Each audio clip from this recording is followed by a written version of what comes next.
We have Swami Samma Karuna with us, and she's an amazing woman, and she has an ashram in New Zealand that she's leading herself. So we're very pleased to see you here in Bhakti Festival. Thank you so much for taking your time for us.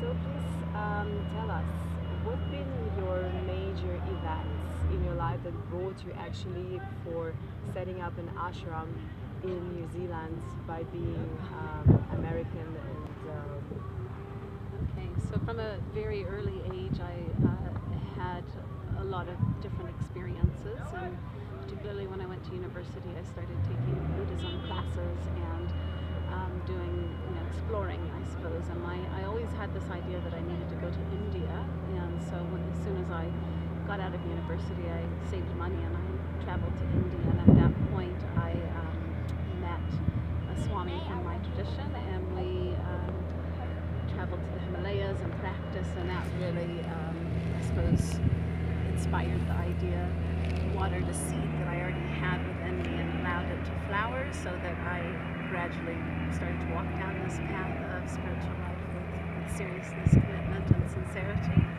And the ashram unfolded by itself.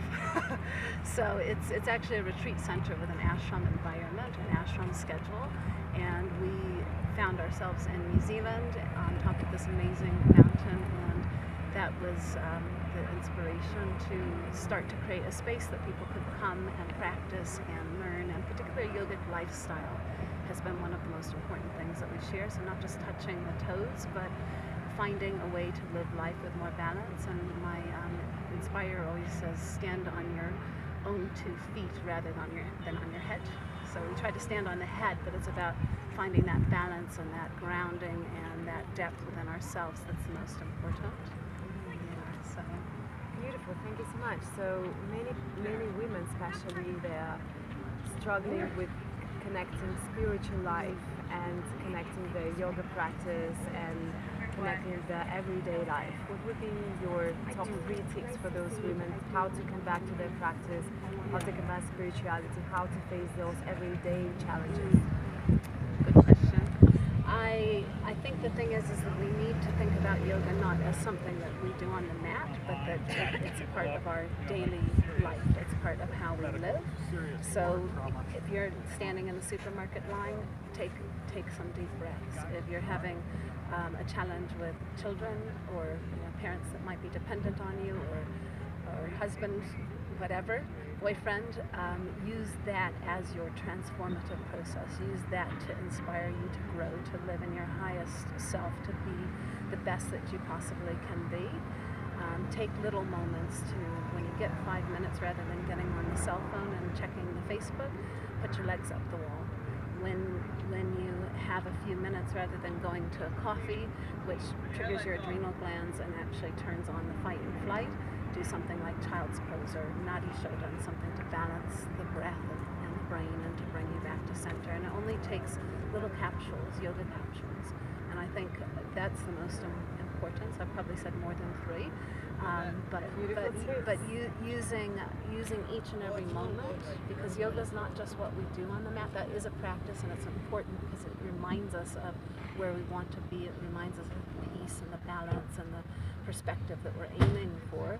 But the most important is what we do once we get off the mat, and our lives are busy. So rather than thinking that we have to do a 3-hour practice at sunrise, be practical about it and get up 20 minutes before your children. Do something in the middle of the day when you have that space. Do something and make it an attitude in front of life rather than something you only do on the mat.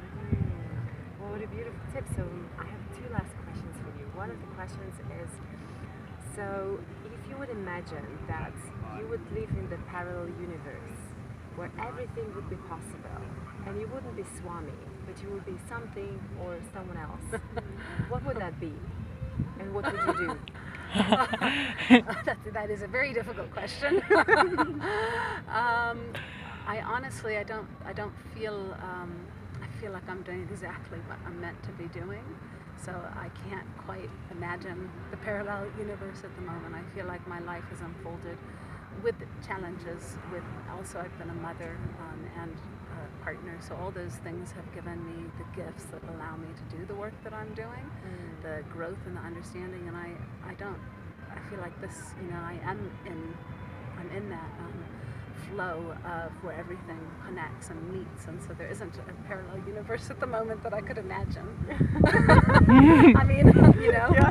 I feel really blessed. I feel really, and also I think with age comes a little bit of understanding and wisdom of myself that is allowing me a deeper perspective, a calmer perspective, and an ability to expand, feel more expansive more of the time.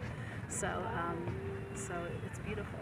So there's no need to look for anything else, if that makes any sense. Yeah, totally. Thank you. That's a perfect answer. Talking about the challenges, about you being expressed as a mother, as a partner, as a leader of director of the ashram, what is your one sentence that you tell yourself with the challenge is really hard, that you are about to give up? What is this thing that brings you back on track, that brings you moving, that is something that really you feel is connected, coming down to you, and like, okay. You understand? I'm not sure if I can say just one. Okay. Share with us many. But some of the tools that I use are the same ones I just said, taking a few moments and putting my legs up the wall and getting that gap and the perspective that allows me the space to act rather than react. Coming to my breath is very important, so just remembering that depth of breath, and the minute I come to that depth of breath, it shifts me into that relax and digest. So again, I've got perspective and I've got ability to see things as they really are, not as the glasses that when we wear these glasses that have anger, have stress, or have challenge in them. Actually, the situations outside of us are often not the problem, it's ourselves. So it's coming back to myself for that moment, to remind myself to be in that present, and in that it gives me perspective so I can make a better choice. My mantra is very important, so I wear my mala, and I often will take off my mala and chant my mantra internally, which again brings me back to center. And the sentence that came to mind when you asked the question was from my guru, from my lineage, the Saraswati lineage, and Swamiji has said there's no noise in the city, there's no peace in the Himalayas, both are within you. So I come back to that a lot, because at the end of the day it's my own perspective on how I'm going to deal with it. The challenges will be there, the difficulties will be there, but it's up to me how I stand in front of them and approach them and deal with them. So that's what I keep on working on, and it's a work in progress, and I think it's a life or many perhaps path, but definitely all I can say is it works. The more I remember to come back to my center before I react to something, the more I can make a right choice, can flow with the difficulty and open myself to see the gift that comes with that difficulty, because usually there's a gift in it, something we can grow and learn from. Yeah, absolutely. So talking about Himalayas, where is in the whole world is for you in this power place? The place where you come home, or the place where in the world where you arrive in this country, you're like, wow, I arrived. This is my power place. This is the soul of the place where I feel it at home. Where is that for you? Maybe it's because I'm a Gemini, but I can't give just one answer again. So, my different personalities like different places, but I'm certainly coming back to Anahat Yoga Retreat, Golden Bay, New Zealand, where I am running this incredible space that people come to from all around the world.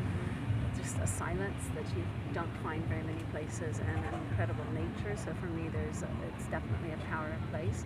Going to my ashram, second one, my ashram, there it's maybe not the physical piece that I find at Anahat, but it's an expansive of high energy that feeds me very deeply, and it's something that I feel like I need to keep tapping into. It's like going to a well and drinking from the well and being nourished from it, so I get that type of nourishment, and then I can bring it back out to wherever I go and share that. So that's definitely a power spot as well. And I have to say one more because that's my quiet one, Yeah. which I go to for myself. So I was born in Hawaii, and I have the honor to be able to stay at my dad's place in Maui.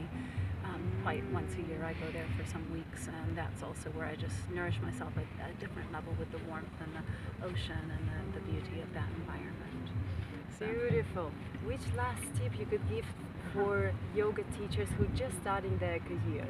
Which guidance you could give them that they would combine the physical and the spiritual and stay centered and stay motivated to share the gifts with others? What would be your guidance for that? yeah, so a few different things. The first thing, I think it's always important to be a student, so don't get stuck in this idea of the I, and that I am a teacher, I am something. I think that's the biggest downfall for many teachers, so stay humble.